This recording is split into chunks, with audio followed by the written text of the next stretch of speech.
The cinnamon smell hits me before I see them.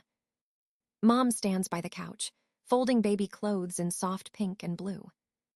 My sister Lynn lounges in Dad's old chair, spooning ice cream from a bowl. Her belly presses tight against a shirt I used to own. Dad fiddles with the thermostat, pretending not to see me. "What is this?" I ask, my voice trembling under control. No one answers at first. Mom sighs, like I'm interrupting something sacred. "Lynn needs peace, dear. You know how stress affects pregnancy." I stare at her. "Peace? You threw your grandchild's toys into the dirt." Lynn smirks, not bothering to hide it. "Drama queen, you always were." Dad finally turns around. "Don't raise your voice, Mai. This is our house." The name burns. It's been years since anyone called me that. I take a slow breath. My name on the loan. I've paid every bill.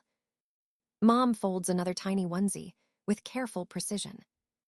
"The title is still ours," she says gently. "As parents, we have to think long term." I laugh, sharp and bitter. Long term for who? The daughter who actually worked for this house, or the one who borrowed my shirts? Lynn rolls her eyes, her spoon clinking against the bowl. "You're always playing the victim. It's exhausting." The room feels smaller with every word. The walls hum with silence. 3 years of payments gone. 3 years of thinking I was rebuilding family. I realize now it was just debt disguised as love. Dad crosses his arms, voice calm but cold. "You can figure it out. You're an adult." I nod slowly.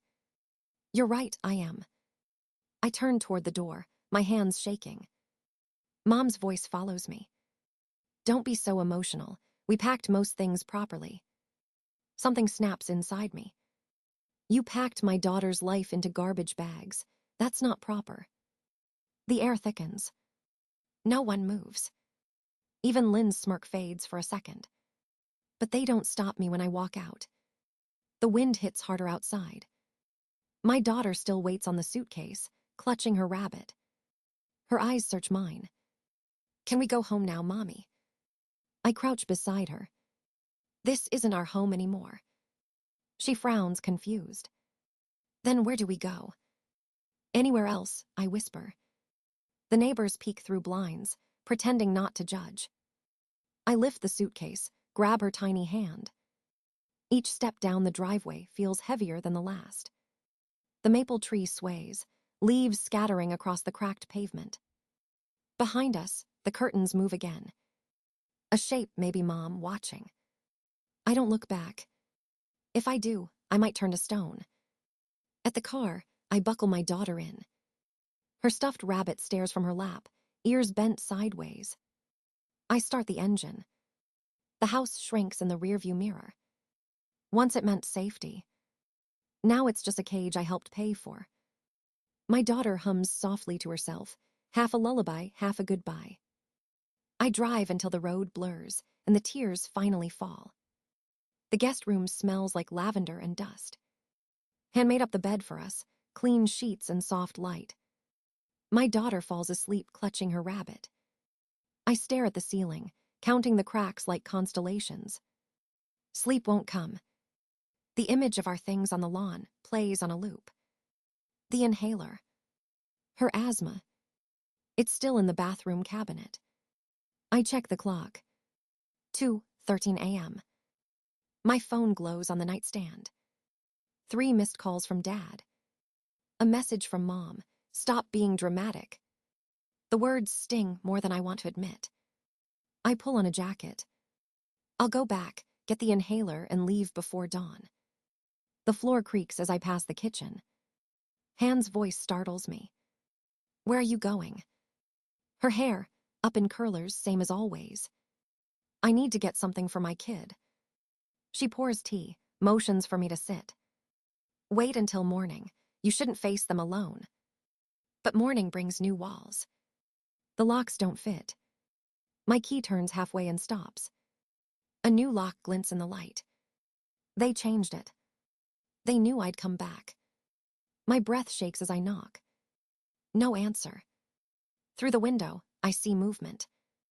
Mom at the counter, opening my mail. Bills, credit cards, insurance statements, spread out like playing cards. My stomach drops. They're going through my stuff, I whisper. Han grips her phone. I'm calling Min. He'll know what to do. Her voice steadies while my pulse races. Min answers on the first ring. Come to my office this afternoon, he says. His tone leaves no room for argument. We drive in silence. My daughter hums in the backseat, unaware of the storm. At Min's office, the air smells of paper and lemon polish. He spreads documents across his desk. These accounts were opened in your name, he says. I scan the pages. Credit cards, store accounts, even a car loan. Each signature looks like mine. But they are. I didn't do any of this, I say. He nods slowly. I know, it's identity fraud, and it's bad. The word echoes in my head. $40,000, he continues. Your parents used your credit for years. I grip the chair, the room tilts slightly. All this time, I was paying to save their house. He slides another paper toward me. You still have tenant rights. They evicted you illegally. The words sound unreal. So I can fight back. His smile is small but certain. Yes, and I'll take your case, pro bono. I swallow the lump in my throat. The kindness hits harder than the betrayal. As we leave, Han squeezes my hand. They won't get away with this, she says. Outside, the autumn air feels colder, sharper. But something inside me shifts. It's not just anger anymore. It's resolve. For the first time in years, I know what I have to do. Protect my daughter. Protect myself. End the cycle, no matter what it costs. The first thing I do is stop the mortgage payments. It feels reckless, but Min said it's the only way to make them notice. Within a week, the bank sends a letter. Payment overdue. I place it in a folder labeled evidence. Every document, every message, every threat will go there. Mom calls twice a day. I don't answer. She leaves voicemails dripping with guilt. Your father can't sleep. Lynn's blood pressure is high. Are you happy now? I record each one, label the dates. Dad shows up at my office. He yells in the parking lot, calling me ungrateful. Coworkers watch through the glass doors, unsure what to do. I breathe slowly until he leaves. Later, I email Min. He replies with 3 words, keep everything documented. At night, I cry quietly while my daughter sleeps. Then I dry my face and organize the files. It becomes my ritual. One folder for legal, one for emotional survival. Each page I file feels like armor.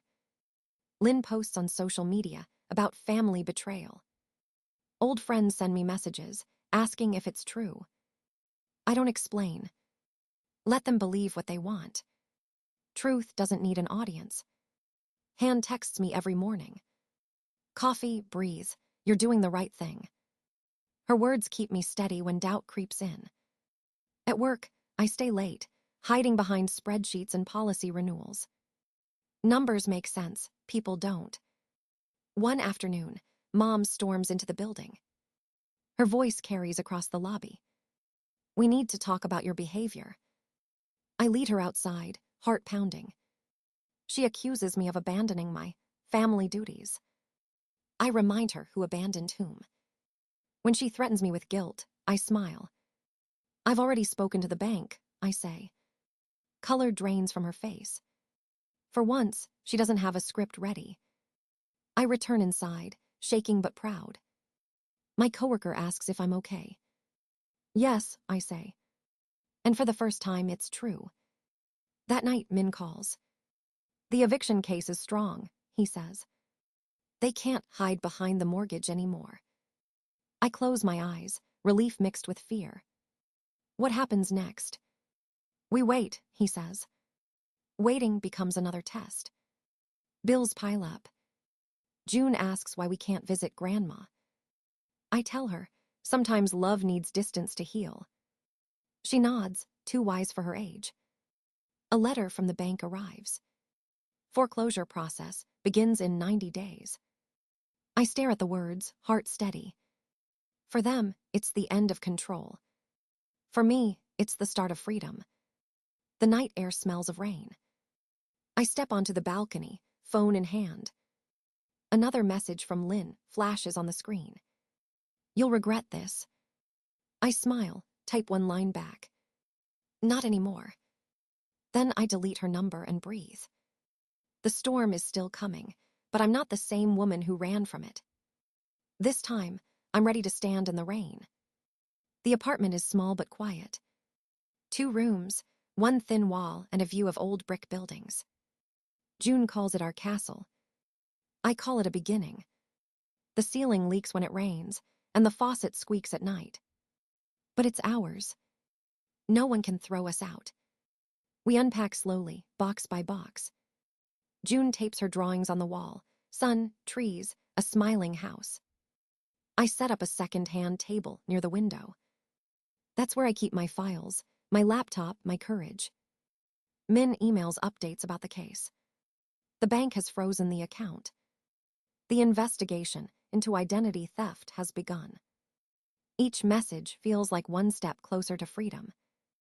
At night, when June sleeps, I spread papers across the table.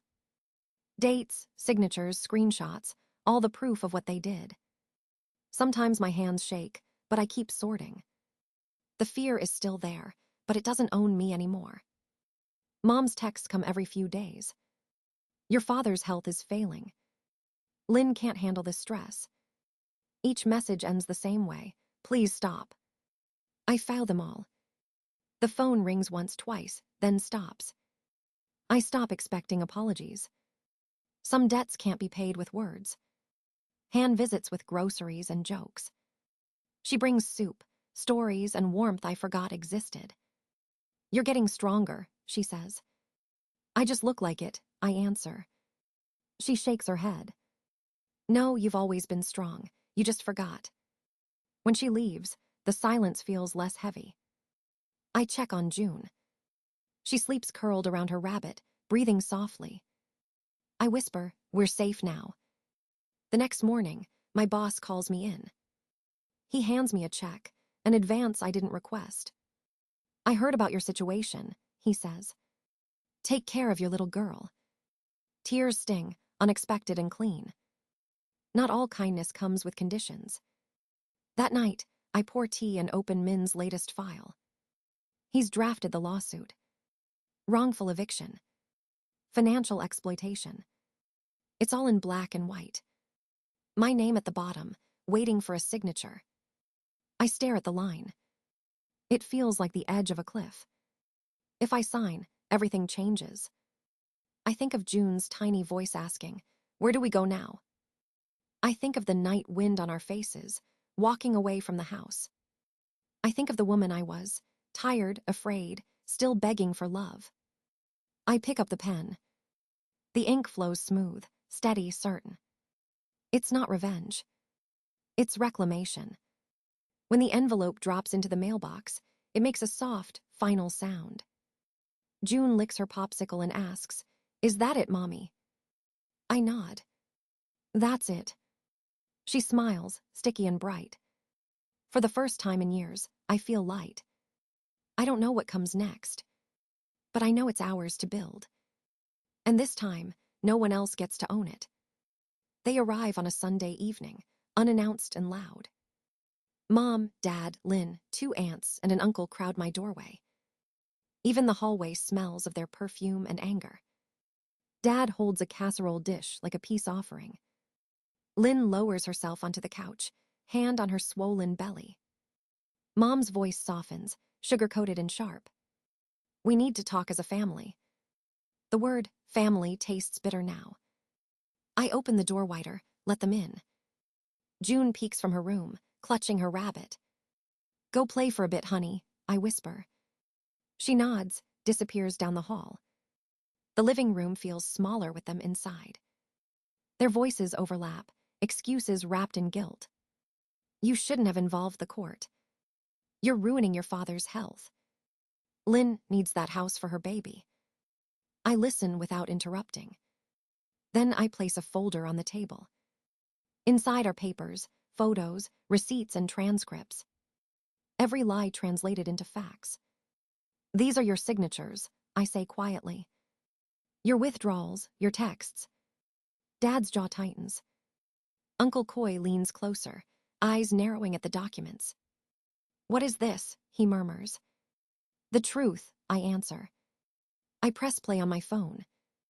Lynn's voice fills the room, too clear to deny. Getting her out was easy. Mom already changed the locks. Lynn's hand flies to her mouth. You recorded me. Legal in the state, I say. Her cheeks flush crimson. Aunt Thur stares at Mom. You told us she refused to help. Mom's voice cracks. She's twisting everything. But her eyes dart to the papers, my proof, her guilt. Dad finally speaks. This is still family business. We can fix it quietly. No, I say calm and firm. You used me like a credit card with no limit. That ends now. Silence spreads, heavy and cold. Lynn starts to cry, soft and performative. The stress is hurting the baby. I don't move. You hurt yourself when you lied. Mom reaches for my hand. Please, don't do this. I step back. I already did. The words land like a closing door. Uncle Coy clears his throat. You should go, he says to them. One by one, they leave. Their perfume lingers longer than their presence. At the door, Dad pauses. This isn't over. I meet his eyes. It was over the day you chose her over your granddaughter. The latch clicks shut. The air feels lighter. June steps out, eyes wide. Are they gone forever? Maybe not forever, I say softly, but long enough for peace to grow. She climbs into my lap, rabbit between us. Her heartbeat against mine, steady and sure. I look at the closed door, the quiet room, the folder on the table. It's done. The truth no longer belongs to them. It belongs to me. And that's enough. Morning sunlight spills across the kitchen table. 3 years have passed since the night we walked away. June is 8 now, taller, louder, full of life. She measures her bean plant with a ruler, proud and precise. It grew another inch, Mom, she says, beaming. I smile, sipping coffee from a chipped mug. The wall calendar is filled with colors. Blue for work, green for school. Yellow for joy. So much yellow these days. My phone buzzes with a message from Min. Credit score 798, highest I've seen, dinner Friday. I laugh quietly. 3 years of rebuilding, one decision at a time. Every bill paid on time, every fear turned into strength. The certificate from my accounting course hangs by the door. Next to it, June's drawing of our family. Just the two of us holding hands under a bright sun. No grandparents, no aunts, no ghosts of the past. The apartment smells of toast and strawberries. June packs her backpack carefully, humming off-key. Do you think Grandma is still mad? She asks. Her voice is soft, uncertain. Maybe, I say. But that's her choice, not ours. She thinks about it for a second. Then we're fine, she says and grins. Her resilience humbles me every day. Outside, the bus pulls up with a hiss of brakes. She hugs me tight before running off. Love you, Mom. Love you more, I call back. Her curls bounce as she climbs the steps. I watch until the bus turns the corner. Then I go back inside, quiet again. A voicemail notification blinks on my phone. It's from Mom. The same number, the same ache. I let it play but don't answer. Her voice sounds smaller now. Please call back, we need to talk. I save the message, file it away like all the others. Not out of anger, but closure. The past no longer owns me. On my desk sits the homeownership program form. Half filled, waiting for courage, not approval. A college fund statement for June beside it. $4,800. Small but growing. The first foundation of a future no one can steal. The phone rings again, a different tone this time. It's Min. Ready for Friday, he asks. More than ready, I say. He laughs. You earned this peace, Mai. Don't forget that. After the call, I stand by the window. The sunflowers in the courtyard bend in the wind. Bright, unbroken, reaching higher each day. I think of that night, our things on the lawn, my daughter's tears. Losing that house wasn't a tragedy. It was a release. It forced me to build something real, something mine. My phone buzzes again, another call from Mom. I let it go to voicemail. Some lessons take longer to learn. I whisper to the empty room, to the woman I used to be. We made it. And for the first time in years, I truly believe it. The evening settles quiet over our small home. June's laughter echoes from her room, soft and safe. I stand by the window, watching the last light fade. For years, I thought survival meant holding on. Now I know it means letting go. The house they took was never really mine. But this life, built from broken pieces, belongs to me. The fear, the shame, the endless need to please, they're gone. In their place, peace grows like roots in solid ground. June runs in, holding her drawing. Two stick figures, hand in hand under a bright yellow sun. Look, Mom, she says, it's us. I smile, tears warm and quiet. Yes, sweetheart, it's us. Outside, the streetlights hum. The world feels wide again, open and kind. I used to think losing everything was the end. But it was the beginning. Sometimes the fire that burns your world down is mercy in disguise. Because from the ashes, you finally learn who you are. And this time, no one can take it away.